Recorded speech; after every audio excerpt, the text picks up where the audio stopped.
Morning Talk on SAFM.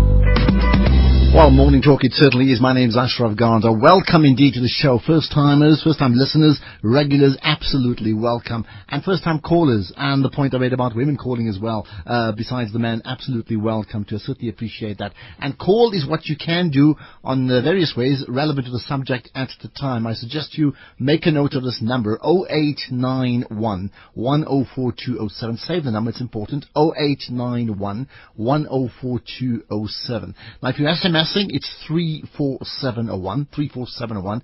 If you are tweeting, there's two ways. You can tweet to at SAFM Radio. You can also tweet to me personally at Ashraf Garda, or one word. You can also Facebook SAFM Radio, the fan page, like the fan page, and you can certainly like my fan page on Facebook to be able to comment there. So lots of ways to do that indeed. And I can tell you now there's lots to talk about today. So if you ask me a question, if I asked you a question, who's the one South African who's probably loved and despised at the same time? I would think of maybe a couple of people who may fall into that category, but the name Julius Malema certainly should fall into that category. I think, well, he's coming in, he's walking up, I understand, or taking that flight up the stairs, and will be chatting to us pretty shortly for the next 60 minutes. The economic freedom fighter probably is the way to describe him now, don't you think? So we'll chat to him for the first hour, and then after that, being a Tuesday, in fact, we'll chat to Brian Hirsch, talking finance, lots of ways to look after your money. What about taxes, of course, very important as well. And then property matters, investment, as well as just buying with Dineo Malema coming up after 10:30. We'll also wrap up the Nedbank blanket drive. You know, we've been talking about it over the last couple of months as well, just in terms of how well they've done and the feedback in terms of people who've contributed as well. And linked to that, of course, is the art of giving. And we chat about that with Dr. Imtiaz Suleiman, the founder of The Gift of the Givers. We'll also have the readings. Many people love the book Surely Goodness and Mercy. I certainly have read parts of it anyway. Chris van Wyk is the author, read by Wayne van Rooyen. That comes up later on. However, I can take a couple of calls now as Julius Malema walks into the studio. Not yet, he'll be in a couple of minutes, but if you happen to just pick up maybe one or two questions we need to put on the agenda right away, you can do that now to 0891 104207. 0891 104207. We'll talk to him and to you right after this. Free data just got bigger and better with MTN. Mzansi, you can get 2 gigs of free data every month with the MTN 3 gigabyte internet package for only $299 per month. And it gets much better, because you can get 4 gigs of free data every month on the MTN 5 gigabyte internet package for only $499 per month. Free data can be used all day and all night. That's more mahala on your world-class internet network. Internet packages available on a 24-month contract. Conditions apply. MTN, everywhere you go. The story centers on a recent widower and single father, Jim Grant, wanted for a bank robbery and murder, who hid from the FBI for over 30 years posing as an Albany attorney. You on your way to New York to turn yourself in? Don't move! Hands in the air! Grant must find his ex-lover Mimi, the one who can clear his name. Got him. You have a full green light. What are you willing to take a risk for? I don't think he's running away. I think he's trying to clear his name. The Company You Keep will be available in cinemas from the 18th of July 2013. Do you want to learn how to pitch your business idea effectively? Do you want to take your existing business to the next level? Engine Pitch and Polish, in association with SAFM, is setting the stage for entrepreneurs. If you believe in your business or idea, then we invite you to take part in the SAFM Wildcard Competition, where you will have the opportunity to pitch your business or idea live on air and stand in line to win great prizes. To enter, fill out an entry form at www.pitchandpolish.com or phone 011 566 2000 for more information. T's and C's apply.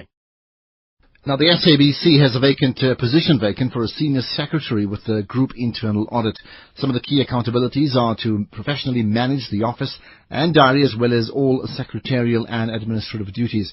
Other duties include planning and organizing meetings, supervising of office, and taking of minutes at meetings. If you have a matric, grade 12, and a minimum of 3 years senior secretarial qualification, or a BA admin or equivalent, plus 3 years senior secretarial experience, I suggest you forward your CV to the Human Resources Administrator.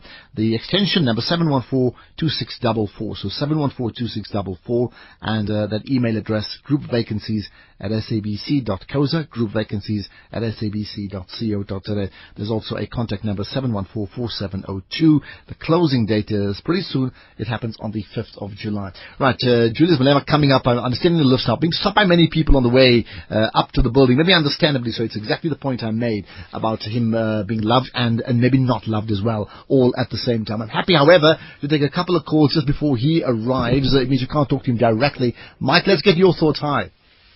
Hello, Ashraf. Yes. No, you can't do this to me. What can I do? And I know you're the economic freedom fighter as well in your own right, anyway. Ashraf, no, you're killing me now. I'm dying to speak to Julius. Can I not wait, please? Yeah, okay. I'll tell you what you do. Let's get. We'll take your calls just now. Then, okay. Maybe if you can do that. Thanks, Mike. Right, but all right. We need to sort that one out now. Let's get to Jerry. Hi, Jerry. Hello. How are you, Azab? Okay, how's it, Jerry? Go ahead. Julius will walk in any minute. I have to tell you that, right? I would like to ask Juju some questions, man. Yeah. Look, he's going to be here in the next couple of minutes. Maybe what we can do is, and I understand you may want to ask him this directly. Can I just do this? I'm going to get all the calls down back to the board, and we'll call you guys back later on, because otherwise I understand you can't talk to him directly right now. My apologies for that. All right. Okay. Thank you. Thanks for that. Jerry. I think the same with Sig. I'm not sure whether, in fact, you want to talk to Julius now or in his absence. No, I'd like to speak quite happily in his absence. Okay. I wanted to say that I'm very, very sorry that the expounders of failed ideologies, ideologies that have spoilt the world, like the Iron Curtain, Berlin Wall stuff, which fell. Our people are still upholding the Berlin Wall. And now they are supporting the same ideology that destroyed Zimbabwe. This man that you're going to give an hours of our time to tell the nation what we should be doing is exactly the opposite of what we should be doing. And I think it's a disgrace. And I'm amazed that with that kind of radio propaganda, people like Obama can even visit the country still. Thanks very much. What's your point? That we shouldn't give him time? What are you saying? Well, look, no, I do believe that radical idiocy has to be shown up to be for what it is, also. But the fact is that the dominant population which votes for this country's future is being taken astray by the false ideologies of totally, utterly failed rubbish communism, call it Cuba or Soviet Union or Stalin or whatever, and this stuff is now being propagated all over the airways as our predominant ideology. Okay, Sig, got that. Thanks for that call. Right, we'll take other calls in a couple of minutes' time, because I can tell you now, and probably DJ Speak, Julius Malema is in the house, so we'll talk about him and talk to him right after this. In tune on SAFM. So now the business is up and running. You're making a little bit of money.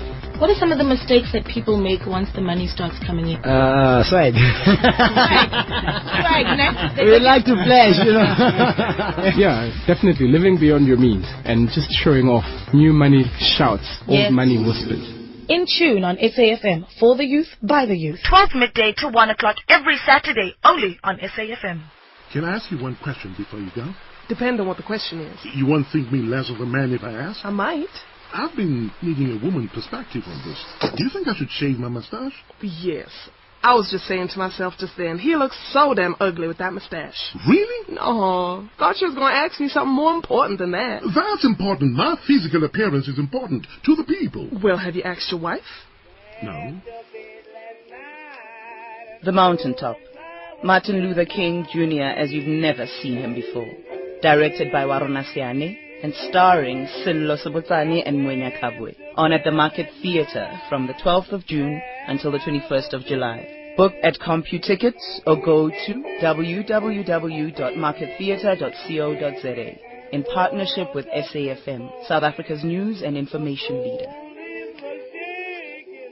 Morning Talk on SAFM. Okay, Morning Talk, it certainly is. My name is Ashraf Garda. With me is Julius Malema. Now, good of you to come into the studio. Welcome. Thank you. Indeed, the last time you came, you were the boss of the ANC youth group. now you're an economic freedom fighter. Explain the transition. I've always been, even when I was in the youth league, we championed the struggle for economic emancipation of our people, because we believed that from political freedom we must head straight to economic freedom, because political freedom without economic freedom is an incomplete freedom.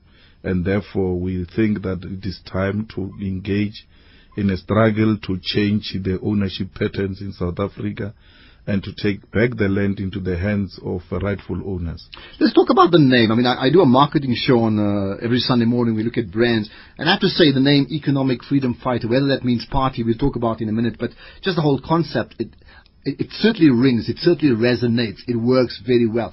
Talk to me about the why. Why that name? What does it mean?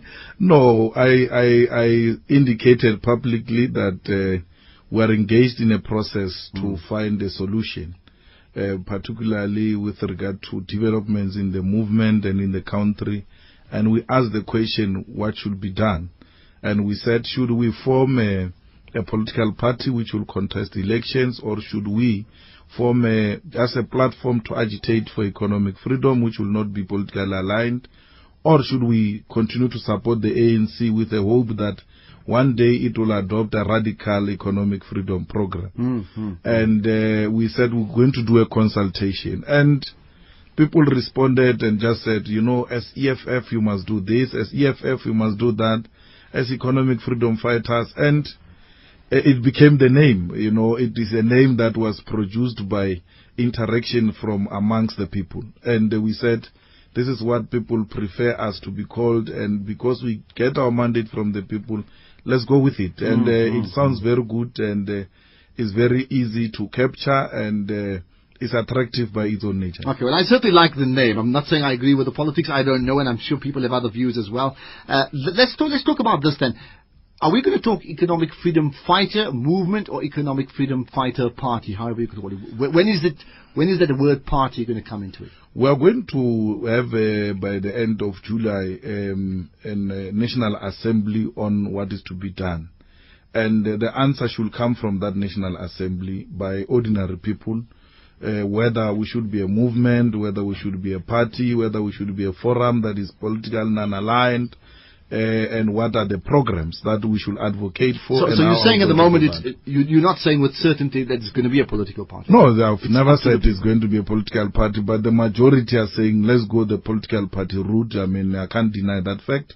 And the one of supporting the ANC and with the hope that it will self-correct is a ruled out option. The contestation now is between whether we should be non-political aligned movement which will agitate for economic freedom, or should we be a political party. And the majority are saying, let's go on our own, let's go and contest elections, let's give South Africans an alternative, because there are majority of those who don't vote. And our assumption is that they do so because they do not have an alternative. And the political contestation in South Africa is reduced to the right-wing elements only, which are now pushing the ANC into the right, because now the competition is who's the best right. It's interesting you described because I think you even said the ANC's national development plan is a sort of neoliberal right-wing.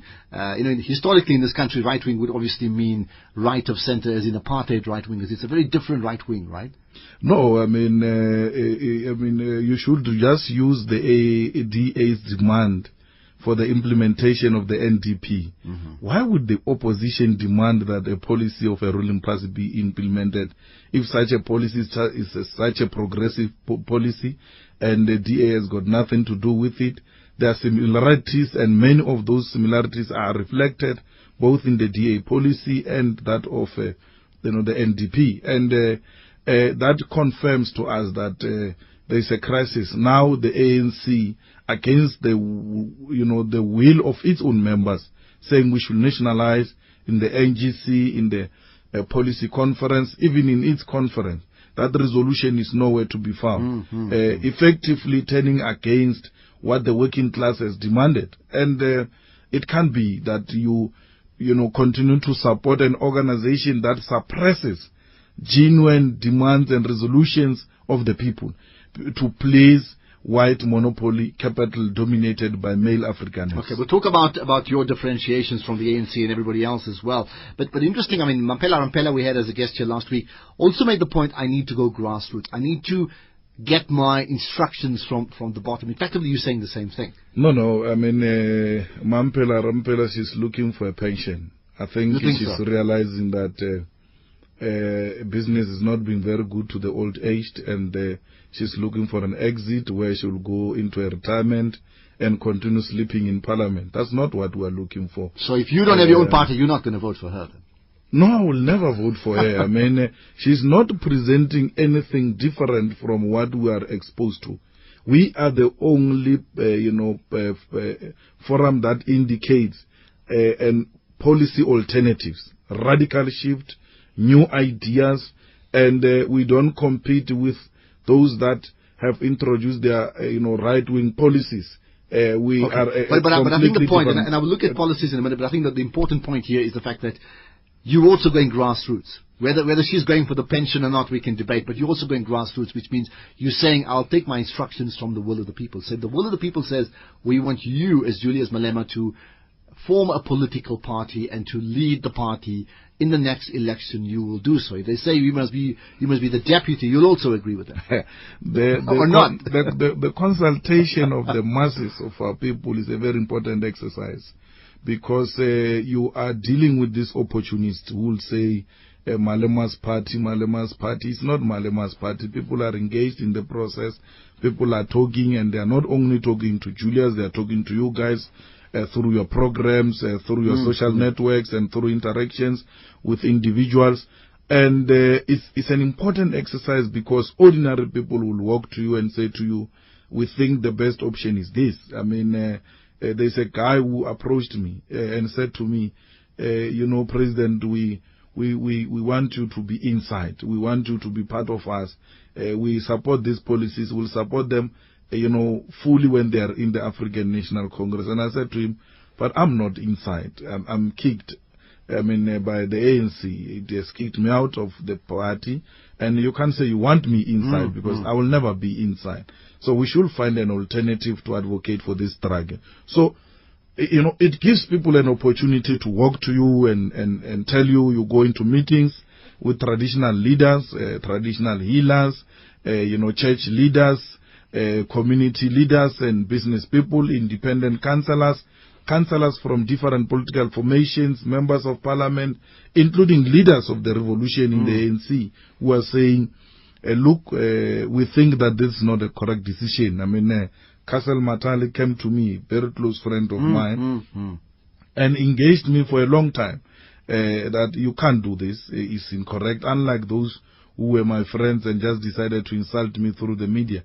Castle came to me and said, you can't do this, and we debated for a long time, and I said to you, you're my brother, you're my leader, give me an option. Okay. He said, I don't have an option. I wonder which brothers will sort of join you if that political party is finding. There are many. There are many. Maybe you can tell us who are those brothers who are going to join me. Right. Some have spoken. Give us names. Who are these brothers? Who can you tell us about? Kenny Kuneni, by the way. Kenny has decided to join. Yes, right, definitely. And we welcome him. He will make a contribution, and he's saying in his own articulation, he's prepared to be a different person, but.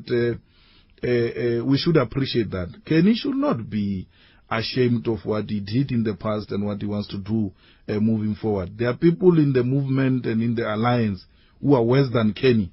We have lived with them, we know them, and if they continue to peperize too much, we'll bring their issues to the public, so that people can know who is better between them and Kenny. I mean, Jack Daniels Mutembu, who is he to tell people about morality? A drunkard like him.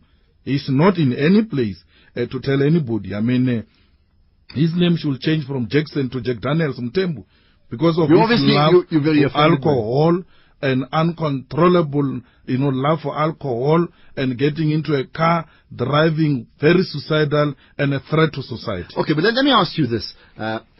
You mentioned Jackson in Tembo. Of course, he's at liberty to even call in as well if he wants to pick up any issues with this. But isn't that the problem? He can't pick up an issue with this. He was arrested. Well, I understand that, but I was saying he may want to contest with you. It's in the papers of the court. The point I want to make is, why don't we hear about these things even from let's call it the Julius Malemas of the ANC Youth League at the time when you were part of the ANC? You see, that's what some of the critics may say. You see, now that you're with another movement, now you can talk about people like that. But when you're part of that organization, why don't you say, I'm a South African, I distance myself from these people? For sure you don't know Julius Malema. Okay. Tell us about it. I think you are meeting me for the first time, or you are getting to know me for the first time. Well, you tell us what. In the ANC, I got into disciplinary committees twice. For expressing the views of the Youth League and what I've seen as a rot in the African National Congress. I'm not expressing these issues for the first time here. I mean, Jackson Tembu, for example, I've told him in a meeting of the ANC that it's an embarrassment to the ANC. Okay. And the principles that I articulate today, jointly with other economic freedom fighters, I'm not raising them today because I'm out of the ANC. By and large, these are the principles which have made the ANC to kick me out. Okay, I'm going to take a couple of calls. Let's make it short and sharp, maybe 3, 4 in one go. So please, just if you get on one specific question will help. 0891 104207. Chatting to Julius Malema up to 10 o'clock. Looking at that organization, the Economic Freedom Fighter, whatever movement, maybe political party as well. Let's talk about this part. You made the point about Mampela Rampela is sort of starting her movement as a pension. I need to bring this up. What happens if someone tells you then that the only reason you're involved in this party is that now you're also worried about your own job? Because as you've said, you've been kicked out of the ANC. You need to secure your future, and this would give you that future. My brother, when I got kicked in the ANC, I declared my blood black, green and gold, which are still the same till today. They've not changed. And said, I'm going to farming, and maybe I will consider coming back into politics after 5 years. So whoever says I'm chasing after my job is disingenuous, because when I said I'm leaving, I will come back after 5 years, I'm going to agriculture, I'll produce cabbages and tomatoes and cattle and all that. I left. They went to look for me in the rural villages of Limpopo. Came there, took my farm. They left with no option but re-inviting me back into politics. I'd left successfully. I said, I'm not a person of positions. Let me go and do something different. So after taking the land from me, there's nothing left for me except to go back actively into politics. They've re-invited me, and they must stand the heat. Because had they left me with my cabbages in the villages, they wouldn't have this headache today. You would be fine. Okay, 0891 104207. Let me take a couple of quick calls now. It's Sosha on the line. Hi, welcome to the show. Yes, Chief Njani. Yeah, go ahead, quick one. Greetings to the Chief Commander himself. Wow. As KZN, as eThekwini was saying, the ground is fertile. The responses that we are getting from young people, from Abantu Bebonkana, Yatus. Therefore, we are ready. We are ready, Gerel. Okay, got that. Thanks for that one. I'll take one more quick call before we get to the news headlines. Let's just talk about this then. What then is your differentiator as the economic, and I'm using the word party because it's just easier to sound for now, the Economic Freedom Fighters Party. What would be the major differentiator to win votes? Because you're the person who's had a great following in the ANC Youth League, we know that. What would set you apart? Let's start with you calling it a party. I think it's your preference. You prefer it to be a party, so it's okay. I mean, well, it's easier off the tongue at the moment, yes, but you're saying not yet. I understand. Our policies, resound very well with the masses of our people. Actually, they are a product of what the people want, because the people have said we've had sunset clauses and we need the sunrise clauses. So our policies present the sunrise clauses. It can't be sunset forever. There must be a point where our people put the bread on the table, and that is going to be through sharing of the wealth as demanded by the Freedom Charter. And the land should be shared amongst those who work it. Our people need the land. In most cases, our people don't want RDP houses if you want to talk housing. Many of them go and occupy the land illegally. Before you know it, there's going to be mushrooming of, very beautiful houses which people are building on their own, which is an indication that, our people are hungry for the land. Our people, when given an opportunity to work in a productive land in terms of agriculture, they use it effectively, and they will need the support of our government. Our people are hungry for education. We're talking expanding the current institutions of higher learning and building more universities in the Mpumalanga and Northern Cape. We're talking a living wage in practical terms, and reducing the salaries and luxuries of politicians, both in national parliament and provincial legislatures, because we think we are spending too much money on individual. We nationalize the mines in order to industrialize. Through industrialization, we'll also introduce beneficiation. Both industrialization and beneficiation will create more jobs. We want to nationalize the land, and all of us must reapply. If you've got a land as residential land, you need to say, I'm using it for residential land, I'm using it for agricultural purposes. We need to reapprove you. And if there is just a land give which up is there, our homes, all of us must give up our homes. No, you are putting it in a simplistic way of scaring people. You are not going to give up. Convince us differently. You are not going to give any home away, but we are simply saying every land should be identified as to what is this land used for, which purpose. And you say, no, mine is residential, mine is agricultural. We need to come. I mean, between Varambat and Polokwane, there is a huge land there, empty land. We are told is game reserves. I've tried to visit many of them. You can't even find, an elephant. Okay. It's just some... So you're saying wasted land, right? Yeah. So it's just some, a small animal, and that land is fenced so that it cannot be accessible to the people. All right.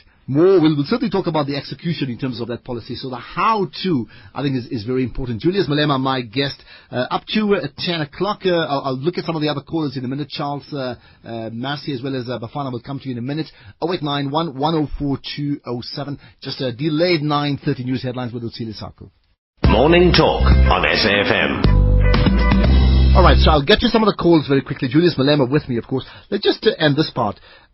Very clearly, I mean, you're there for what you would see as the economically disenfranchised, right? Yes. How much of heart do you take from what's happening in Turkey, in Egypt, exactly 1 year after that election, and in Brazil now, where they hosted the Confed, and people are actually saying, we don't care about the Confed, we're worried about our rights. How much heart do you take from that? I mean, that is a good inspiration. And I think that South Africans should learn from those countries that you can stand up to authorities and put pressure to make sure that they do the right thing. I mean, what is happening in Brazil, in Egypt and Turkey should have happened here in South Africa after Marikana. 34 people get killed, cold-blooded. By the state, and there is no reaction at all. I mean, so you're saying besides the judicial process which continues now, you'd expect people to have taken to the streets? This administration should have been brought down immediately. But why would it be? Because they've killed a cheap life. A life of a black man is very cheap. Let's ask a question. If they had killed 8 white South Africans there, they would be under sanctions today. There would have been a huge steps internationally against South African government. But they've killed a life that is not worth anything. Why do you think it was not brought down? What I'm saying is, if you're saying, I mean, everybody knows the story of Marikana. Why do you think that it has not been a game changer in terms of government? The people should have stood up and said, we cannot have a government that practices, apartheid, tendencies, where you respond to the demands of the workers with live ammunition, automatic machines that are produced for war, not for protesters. So that should have happened. If you were the ANC Youth League at the South time, Africa. because already you were kicked out. Yes. If you were within, what would you have I would have asked the president to step down. I would have asked the Minister of Police to step down. It's only in South Africa where 34 people get killed by state security and there is no action. It's only in South Africa where textbooks are not delivered to students for quite a long time. There's no reaction. No one gets punished till today. They have done a commission of inquiry on Marikana because they thought we'll forget. We're not going to forget. Those people who were killed in Marikana, I can tell you now, they will not get justice. Okay. How much support in terms of this movement, right? Let's say, and again, we're saying it hypothetically, let's say it does contest that next election. How much support do you think it will get? Drawing on what has happened with COPE, for example, in that first election, they had over 1 million people already supporting them.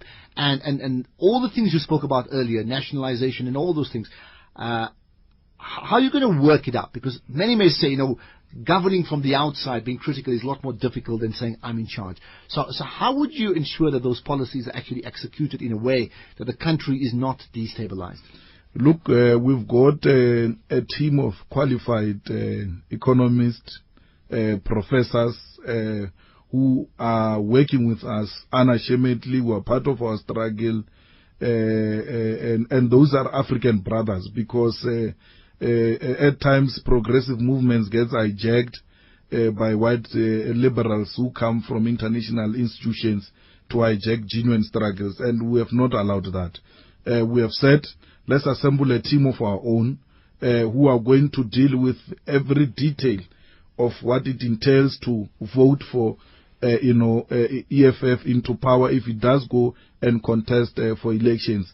And that detail will be presented in the founding manifesto of EFF when we meet in Soweto before the end of July. We'll outline the policy and how that policy is going to be carried out. So it shouldn't be that we're just a group of activists who have no qualifications and who are going to run down this country. We have assembled a group of professionals to look at radical policies and how those policies are going to be financed. Names? I mean, who else? Floyd Shivamba, we know. No, Kenny Kunani, you said so. No, it's in terms of part of the movement, right? Give us other names who are involved. Look, let people come out on their own, and we shouldn't embarrass them. But why would you embarrass them? So people want to know. It's not an easy decision to leave the African National Congress. It has got both financial and personal implications. Majority of these people are employed by the state. They do work with the state. Some of them are ministers, some of them are in parliament, and some of them are MECs. So it can't be that easy for them to take such a decision. They are engaged in both a personal conversation with themselves and the conversation with their families. And as we move forward, depending on how we build this movement, they will be coming to take their rightful position. You're saying end of July should be absolutely fascinating. The policy will be outlined, and it will not be a repetition of somebody else's failed policies. It will be a new alternative which is going to be speaking to the demands of our people, and that policy will be informed by the people through this consultation. I want to get your thoughts on social cohesion and other things about leadership, but let me just take a few calls.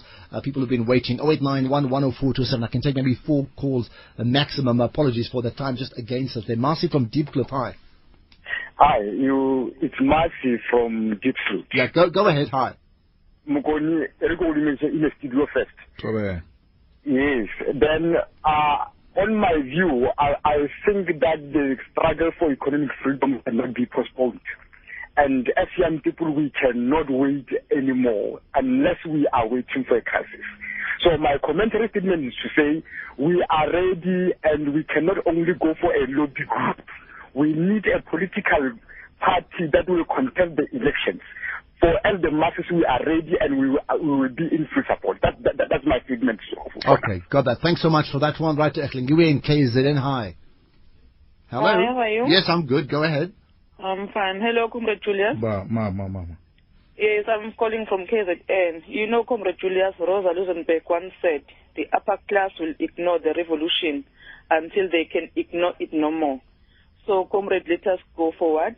People are waiting for us on the ground. It has been long overdue. Amandla, okay. Okay, thanks for that. Cool, right. Gift in PE, hi. Hi, Ashraf, and hi to Comrade Julius. Look, Ashraf, I just want to make this appeal to Comrade Julius that at least when listening to him a week ago on Radio 702, he assured South Africans that he will tone down the insults that he normally parade and trade in the public media and the posturing that. And I want to appeal to him just to tone down. But secondly, I don't think Comrade Julius will be politically correct man to form a political party. You remember your statements that you said that it's cold outside the ANC, and I know for the fact that you said your blood is black, green and gold, but I know that you were expelled from the ANC. That doesn't mean that there's a political obituary written to you. But lastly, on the issue on the NDP, I think I agree. I think we need to consider engaging with our movement and the government, in particular the movement on the Congress declaration that the NDP, particularly on the economy and the labor market, needs to be realigned with the ANC and the alliance agreed position on the main content of this second phase of our transition, which to me must be a radical economic shift. So, in fact, I'm saying there must be a radical shift in the way our national parliament is reflected. I agree on that particular one, because I think there needs to be more engagement on okay, the NDP. Gift got that. I'll take the last two calls I can take now. Mike in Newlands back now. Finally, you can speak directly to Julius Malema. Go ahead, Mike. Thanks, Ashraf. Julius, good morning. Where do you stand on the secrecy bill, given now that the ANC is now using the old white racist legislation to protect our president from the 206 million rand that he has stolen from you and me and the people of our country for his own private residence? We know for a fact now that when the secrecy bill comes in, it will be used ruthlessly. Will your party stand against it? Will you apologize for supporting it up to now while you remember the ANC? And further going forward, will you support the Right to Know campaign and protest with us outside prison when the first journalist goes to jail, as very soon he will be for 15 years? Okay, Thank you very much. Got that, Mike. Thanks for that. We'll make a note, get a response in a minute. Jack, hi, Jack from Platt. Hi, morning. Julius, I think that you bring up very important points, and you have done for some time. The problem is that you tend to sabotage yourself. The fact that you are being, that they are after you for the supposed tender irregularities, etc., that you've been involved with. Just because they're after you doesn't mean that you're really not guilty of those charges. And my point, as a grassroots individual who's claiming to speak for the poor, how are you going to speak out about corruption, as you yourself seem to allegedly have been involved in corruption? Okay, got that. Thanks for that call. The last one I can take now to Lani in Cape Town. Hi, Kasha. Hi, Julius. How are you? Good, and you? Fine, thanks. I just want to know, would you consider yourself as a used condom of Jacob Zuma in his emancipation to power? Secondly, I just want to know, what took you so long to say that Jacob Zuma is a corrupt and immoral leader while there was an arms deal typically at the time? And I want you to know that, please correct your acts and know that young people of South Africa are there to have moral and good leadership. Okay, Tulani, thanks for that. Right. Unfortunately, I can't take more calls. It's just one of those things. I need you to respond. Let's start with the end, which is the issue of corruption. Now, even the allegations made against the president, I mean, they're untested. Let's get that right. But similarly, you yourself are being investigated. Now, the point that came up is with regard to whichever position you take with the EFF, right? You have a leadership position. People know that. You have a following. How do you reconcile the following for a new country, a new vision, with the fact that you yourself are, in inverted commas, tainted? Look, I'm before court. I'm not being investigated. If there's such investigation, it's a new investigation. I'm charged.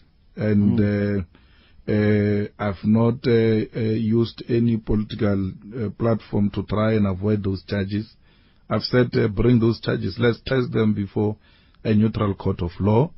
And let there be, a judgment. And therefore we remain innocent until proven otherwise. We are before court to challenge these, corruption allegations. I'm charged. They say I'm corrupt. I've taken tenders in Limpopo. I've corrupted people in the government of Limpopo. But no one in the government of Limpopo is charged. I was never in government. I've never sat in any committee that dishes out tenders. But they say, no, you took tenders. the question is, who did I corrupt? Why am I charged as a private citizen alone without being charged with anybody from the state? They said, no, you and Castle and them, you are corrupt individuals who are putting this government under administration because you are stealing government tenders and all that. Castle is still the premier. If this Castle is so corrupt and they are fighting corruption, he's still there. All his MECs are still there. So where is the story of corruption coming from? I'm charged because I politically disagreed fundamentally with them. You're saying that's the reason you've been charged? That's the reason. I mean, logically, there should be somebody they say I've corrupted. There is a corruption charge against me. Who did I corrupt? I've received, the charges. I've received the statements. There is no single allegation by the state which says, Mr. Malema, you have corrupted so and so, and as a result, you got the following. There's nothing like that. Not even public protector can point the influence I had in the tender process. Make a point, and I think you're right. So we're going to test these allegations in court, and I'm not running away from the court.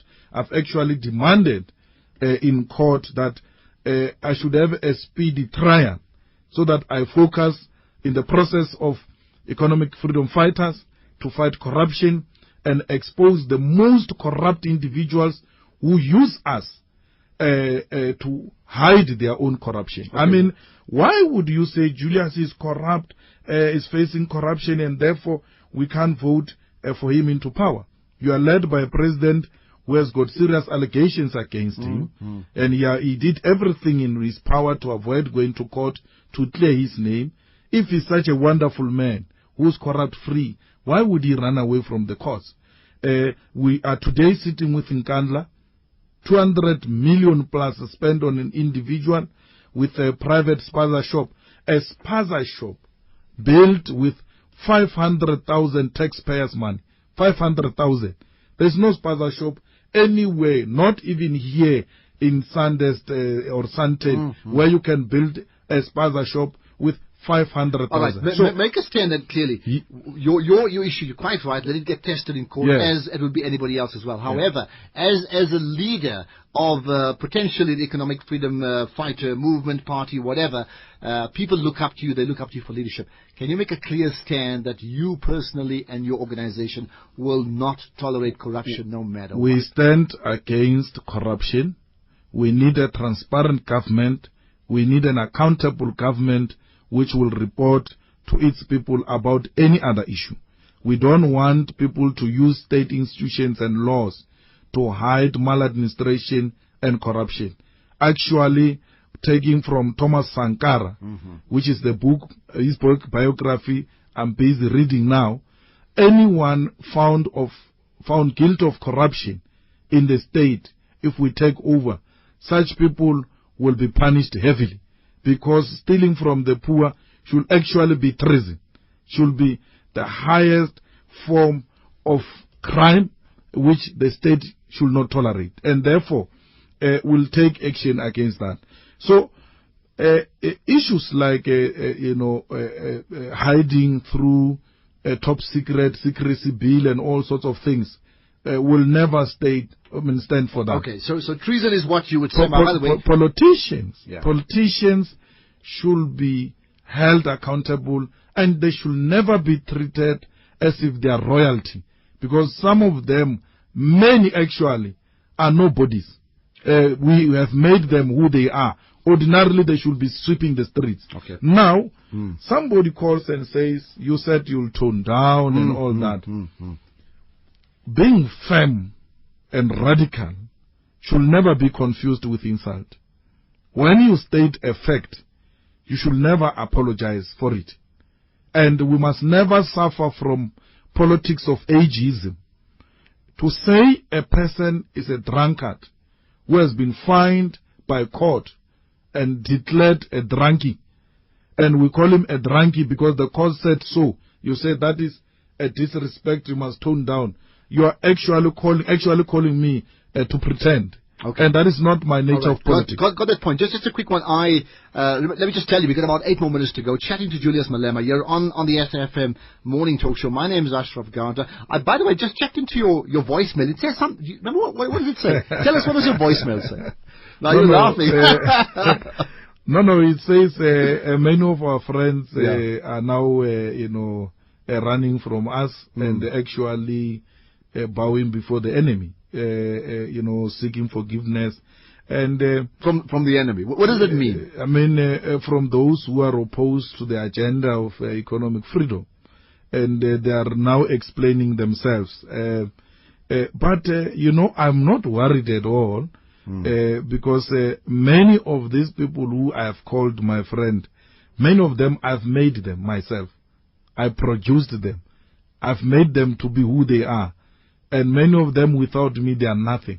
So they can walk away from me. They were a big, burden in my life. Okay, so quick one. Many people said similar things. So if they walk away and new ones come in, we all have our own destination. If my journey with you ends here, let it be. And majority of them, what made us to come together was the ANC. So if the ANC is no longer there in one of us, then what brought us together is no longer there. There's no need for us to be together. All right, quick one. Mike made the point, others have said so. Obviously, you've been a supporter of the ANC, you've been a supporter of President Zuma. Do you need to apologize for that now? I don't apologize for supporting the ANC. The ANC of Nelson Mandela, the ANC of O.R. Tambo, the ANC of Thabo Mbeki, had genuine agenda to address the problems of our people. I've apologized to South Africans for supporting President Zuma. I've made a terrible mistake, and I'm trying everything in my power to reverse that, because this crisis was made by some of us, and for as long as God still, guarantees us of life in the next few days to come, we'll do everything in our power to correct this a terrible mistake we committed in Polokwane. Okay. So we once more sincerely apologize for having given you a president like a President Zuma, and we also want to apologize to him as a person. At times we got very angry, and to a point where we said things we shouldn't have said to an old veteran of the liberation movement. We apologize to him. Okay, but we do not apologize for disagreeing with him on policy direction and his leadership style. Right. You never answered this one question. If the Economic Freedom Fighter Party movement contest the next election, give us some idea what you're looking at for that. You must have some idea. People want to know. As you can see, people, they follow you. You know that. There are institutions which are engaged in doing research, and they're saying if there is a possibility of such a movement, this can be the type of support. I wouldn't want to be talking about the percentages even before the masses conclude that we're taking, the electoral 5 million voters. Can you get them? There are a lot of voters there that do not vote.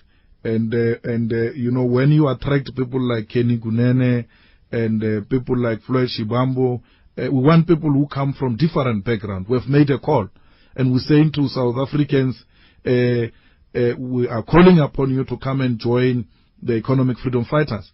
And these people, as they come, they come with their constituencies. Kenny comes with a constituency of Scotanis.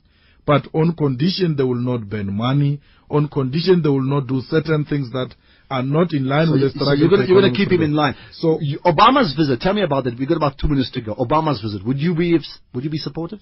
Obama is an African brother, and to stand and want to be protesting against him, it becomes very difficult for one to do that. Would not agree with the policies of America. Those are imperialist policies. But we think that our brother, with all the promises he has made, which he has not kept them, under that difficult position where imperialism is rooted, there should be some form of saying, hey, look, we are with you and we understand where you come from. So would you, as the economic freedom movement, enter into any agreements with the USA? No, we don't. What agreement with the USA? We're saying to Obama, you need to go back to the promises you have made, particularly on the Cuban Five, and the economic embargo against the Cuba, and these imperialistic policies that undermine the sovereignty of African states, and interference in other countries which do not agree with your policies. Please ensure that the USA does not continue that type of policies. But him as a person we like. Him as a person serves to inspire many African youth, and we should continue to support him, but be very critical of the policy. Right. It's 1 year since that social cohesion summit. We've got a minute to go. 1 year since that social cohesion summit.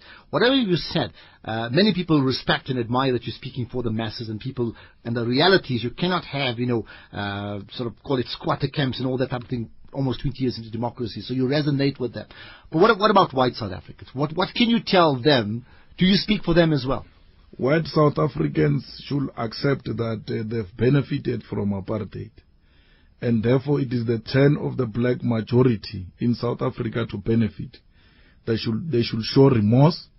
They should act in a manner that says, we regret supporting apartheid. We are part of a new South Africa which seeks justice for the oppressed. And therefore, they must stop being arrogant. Their arrogance actually revives the pain that our people have gone through. Would you canvass for them as well? Would you canvass for those type of voters? This party is for everybody. Fellow white South Africans, if you are in the struggle for equal distribution of the wealth and the return of the land to rightful owners, quality education for black majority, you are free to join. Because anyway, the revolution, the National Democratic Revolution, was about the liberation of blacks and Africans in particular. Okay. And the EFF seeks to take the NDR to its logical conclusion. Right. Anybody who support that, you are welcomed. But please know that we are for black African majority, which still do not enjoy this so-called democracy. Okay, we're on to news time. In 30 seconds as we get to the news, Julius Malema, who's the one South African that you absolutely, truly admire? Somebody who's active in politics now. and what's the legacy you want to leave? And you're laughing as I tell you this. Go ahead. I admire Winnie Mandela. All right. She's fearless, very radical. She has never changed. She has stayed true to the people of South Africa. She's one of the few politicians, successful politicians, who has remained with the poor of the poorest in Soweto. And her courage continues to inspire us. President Mandela is also one of those, and we send our well wishes to President Mandela and to Mama Winnie in particular, because President Mandela, he is what he is because he had a powerful wife called Winnie Nomzamo Madikizela Mandela. Okay, and Julius Malema, in 20 seconds, you want to be remembered as what? As an economic freedom fighter. I belong to a generation that has defined its mission, and I'm not going to betray this mission. Our mission is economic freedom in our lifetime. Okay, that's what we're going to leave it. Julius Malema, thanks so much for your time. We'll see what happens with that movement at the end of July. Now, talking about economics, well, we talk about finance and property, all relevant to the discussion we've had already. All that comes up in the next 1 hour. Let's get the news first with Utsile Saku.